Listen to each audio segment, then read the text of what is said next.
নমস্কার। বৈচিত্র্য কথার সকল শ্রোতা বন্ধুকে জানাই সাদর আমন্ত্রণ। আজকের গল্প খেয়াল। স্বামীর হার্টের সমস্যা, শব্দে ঘুমোতে পারে না।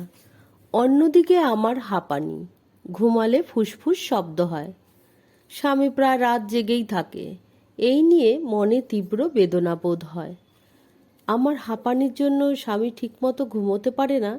অনেক চেষ্টা করেও ঘুমের মধ্যে বুকের টানটা সামলাতে পারি না। তার যে সামান্য শব্দেও ঘুম হয় না। স্বামীর ঘুমের অসুবিধা হবে ভেবে সিদ্ধান্ত নিলাম অন্য ঘরে ঘুমাবো। যথারীতি রাতে অন্য ঘরে যেতেই স্বামী নিরীহ মুখ করে বলল, কোথায় যাচ্ছ? আমার হাঁপানির শব্দে তোমার ঘুমের কষ্ট হয়, অন্য ঘরে যাচ্ছি। আমার তো কোনো সমস্যা হয় না, তুমি সাথেই থাকবে। সংসার জীবনে 30 বছরে কোনো সমস্যার কথাই তো মুখ ফুটে বলতে পারোনি।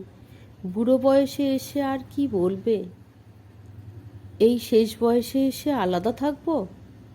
রাতটুকুই তো ব্যাপার, ঘুমাও তো, অনেক রাত হচ্ছে। এভাবেই আমাদের আলাদা ঘরে থাকা শুরু হলো। রাতে কিছুক্ষণ পরপরই ওনাকে দেখতে যাই। বুকে কাঁথা জড়িয়ে দিই, চোখের কোণে জমে থাকা জল আঁচলে মুছে দিই।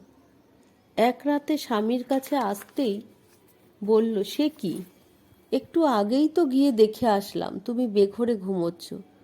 হকচকিয়ে বললাম, তুমি ঘুম ভেঙে আমায় দেখতে যাও?